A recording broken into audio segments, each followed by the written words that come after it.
YouTube channel fun and family. ఈ రోజు అయితే మేము దీన్ని ఏమంటారు షాని? కందికాయ అంటారు. దీనిలో కందిపప్పు తెలుసు కదా నీకు?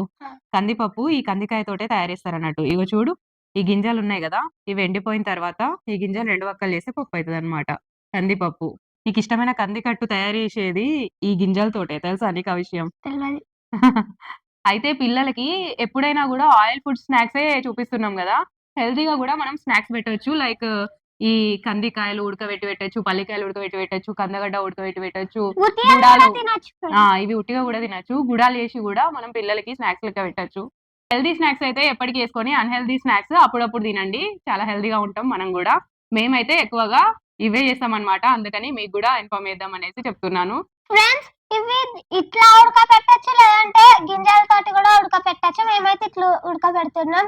మా ఆయన ఇట్లా ఉడకబెడితేనే బాగుంటాయి అనేసి అంటాడనమాట, అందుకని ఇలానే ఉడకబెడుతున్నాము. సరే, ఇప్పుడైతే లేట్ చేయకుండా ప్రాసెస్ లోకి వెళ్ళిపోదాము. లాస్ట్ కి అయితే టేస్ట్ చేసి చెప్తాము ఎలా ఉన్నాయో. ఓకేనా friends? Let's go to process. ముందుగా మనమైతే కందికాయని శుభ్రంగా కడుక్కోవాలి. కడుక్కున్న తర్వాత ఒక గిన్నెలో కందికాయ మునిగేంత వరకు వాటర్ తీసుకొని సాల్ట్ వేసుకొని కలుపుకోవాలి. మూత పెట్టుకొని మధ్య మధ్యలో మూత తీసుకుంటూ గరిటెతో ఈ విధంగా పైకి కిందికి అనుకుంటూ కలుపుకోవాలి. హై ఫ్లేమ్ మీద 10 నిమిషాలు ఉడికిస్తే ఇలా మంచిగా ఉడికిపోతాయి. ఇప్పుడు చూపిస్తున్నా చూడండి ఎంత మంచిగా ఉడికిపోయిందో.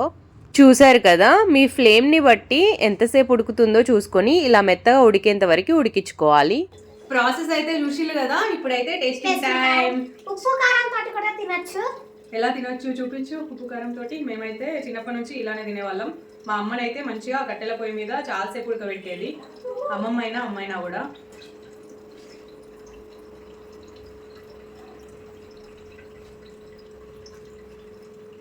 చాలా చాలా బాగున్నాయి. అయితే పల్లీలైనా ఇవైనా కూడా తెల్లారి తింటే ఇంకా మంచి టేస్ట్ వస్తాయి అనమాట. అంటే మరుసటి రోజు తెల్లచాయని ఉప్పు అనేది మంచిగా పట్టుకొని చాలా బాగుంటాయి.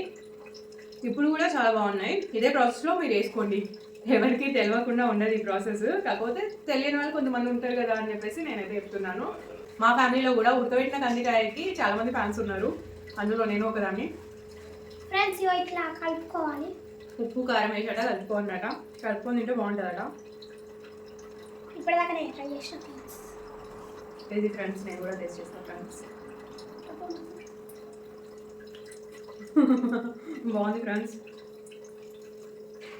ఇంతేనండి ఈ వీడియో కనుక మీకు నచ్చినట్లయితే తప్పకుండా మా ఛానల్ని సబ్స్క్రైబ్ చేసి వీడియోకి ఒక లైక్ అయితే ఇవ్వండి ఫ్రెండ్స్. Bye bye.